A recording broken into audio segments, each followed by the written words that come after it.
Hi అండి. వీటి కోసం సంవత్సరం అంతా ఎదురు చూస్తాను నేనైతే మాత్రం. మీరు కూడా అంతే అయితే కామెంట్ చేయండి. సంవత్సరం అంతా ఎదురు చూస్తే ఒకసారి మాత్రం వస్తాయి. అవే ఈ తేగలు ఎంత మంచిదంటే హెల్త్‌కి చాలా మంచిది.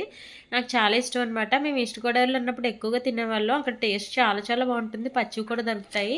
ఇక్కడ ఎంత వెతికినా కూడా పచ్చివి మాత్రం అస్సలు దొరకవు. అండ్ ఇంత కాస్ట్ పెట్టుకున్నా కూడా టేస్ట్ అయితే అంత బాగోవు. అక్కడ చాలా బావుంటాయి.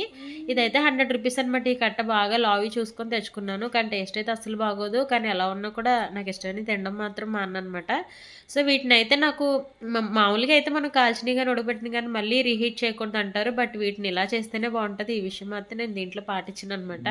సో, ఈ విధంగా ఇలా పెట్టుకొని మళ్ళీ రీహీట్ చేసుకుంటే వేడి వేడిగా చాలా చాలా బావుంటాయి. ఇందులో నాకొకటి అర్థం కానిదేంటంటే లోపలుండే చర్మం ఉంటుంది కదా! అది ఎందుకు తినకూడదో నాకు ఇప్పటికి కూడా తెలీదు.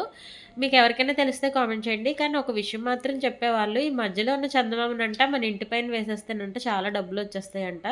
అదే గనుక నిజమైతే ఈ పాటికి ఎన్ని మేడలు కట్టుకుందునో కదా! అని అనిపిచ్చింది.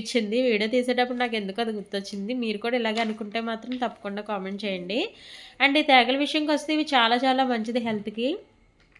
చాలా మందికి 80% వీటి బెనిఫిట్స్ అయితే తెలుసు. అండ్ చూడడానికి కూడా కొంతమందికి ఒక 20% అయితే తెలీదు. ఇవైతే మన సమ్మర్‌లో తినే ముంజికాయలు ఉంటాయి కదా! ఆ ముంజికాయలు బాగా పండిపోయాక తాటికాయలు అంటాము. వాటిని పాతరేస్తే ఈ విధంగా మనకి తేగలైతే వస్తాయన్నమాట. అది వీటికి బురగుంజి కూడా ఉంటుంది. ఆ బురగుంజి అయితే నాగుల చవితికి పుట్టలో వేస్తాం మేమైతే.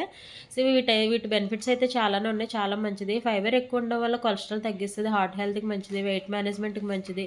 ఇందులో ఫైబర్ కంటెంట్ ఎక్కువగా ఉండడం వల్ల షుగర్ ఉన్నవాళ్ళు ఎంచక్కా తినొచ్చనమాట. ఇది మన బాడీలో ఉండే టాక్సిన్స్ ఉంటాయి కదా! అవి కూడా ఫ్లష్ ఔట్ చేస్తుంది. చాలా చాలా మంచిదండి. తప్పకుండా ఇయర్‌లీ మనకొకసారి వచ్చేవి అరుదుగా దొరుకుతాయి కాబట్టి వచ్చిన సీజన్‌లో అన్నీ కూడా చక్కగా ఎంజాయ్ చేయండి.